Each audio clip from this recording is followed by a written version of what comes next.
زما ډونه ستاسو په خدمتونو کې ریټی شو نور مې دړو زور نشته دی هغې پلارانو ته مو ویم چې مېرې څنګه وغه دی بې وایي مېرې خو بیخي بدله شوه لورې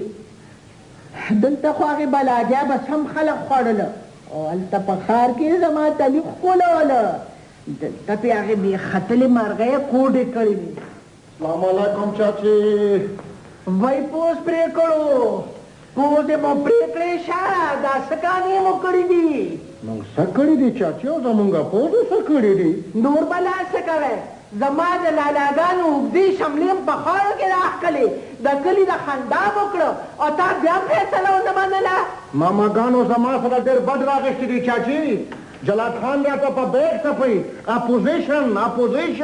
بیګ د جلاتي وخېږه یجینه تا خو ډېره ژبه اوږده شوه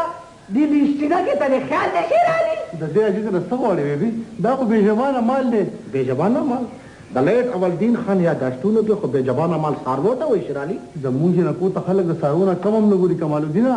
وایي کمقله شیرعلي لور دې په یو شان او ته په بل شان اوزه زما د کوره نوره زما او ستا ګزاره ګرانه شوه بیبي کنټرول کمقله شیرعلي لږ د خپل فیوچر خیال وساته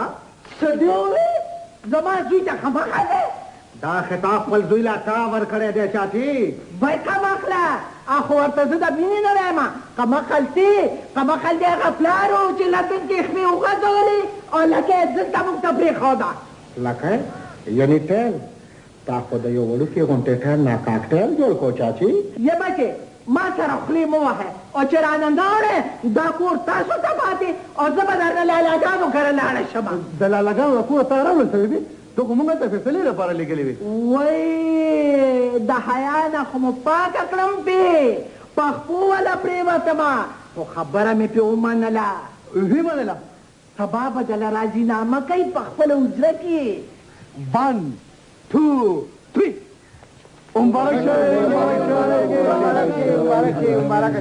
هلکه جوړه خو مې درله وکړه خو دا جوړه به جوړه بس سبا ورته ته ماماجي زما رور دی زه خو دې پېژنم که نه جلاتیا شیطان دې درکړي خدا مې واوره چې کمالالدین زما خورییم دی او مسافر هم دی سړیا نو وایم که تا ته څه شکایت وشو نو مې سبا زما غړه وستا پړې نو بس فیصله وشوه ماماجي فنش زمونږ د علاقه خو فیصله ده د لالا خبره مې د کاڼي کرښی خو کاغذي فیصله به خان کوي وچ خان سر دغه کیس دی جی ها زه ته وځه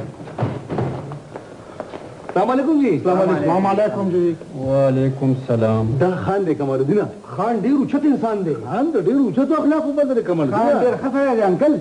دا خان د ده نوم دی بس خان دی داسې وګڼه چې دا خان د خان خطاب دی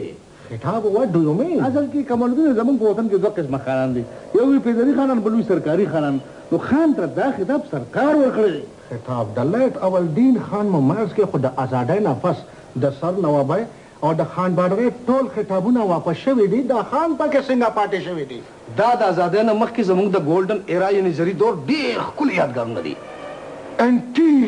انتیک مستر فراموش خان انتیک ناقابل فراموش انتیک څه چلو شو کمالالدینه دا فراموش څه وایي څه وایي ما دا وی چې خان راضینامه لیکي خو هغله څه چای شربت دا د هغه خوښه ده چای غواړي او که شربت نو فارمیلټي دواړه یو شی دی څوک ورته چای وي او څوک شربت څنګه یو شی دی چای شربت زما په خیال یو درزن بوتلې به راوغواړو ته ډېر ساده کمالالدینه د چای شربت نه مطلب دی د خان فیس فیس د ډیوټي فیس په 10,000 روپۍ مې ورسره خبره کړې ده 10,000 روپۍ یو مین رشوت کرپشن زه د دې انسپکټر خلاف د کرپشن کیس داخلوم کیس په چېرته داخلې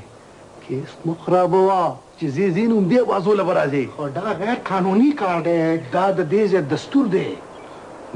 دی دلته هر سړی مجبور دی ټوټلی مجبور وی با مستر فراموش خو په لندن کې داسې نه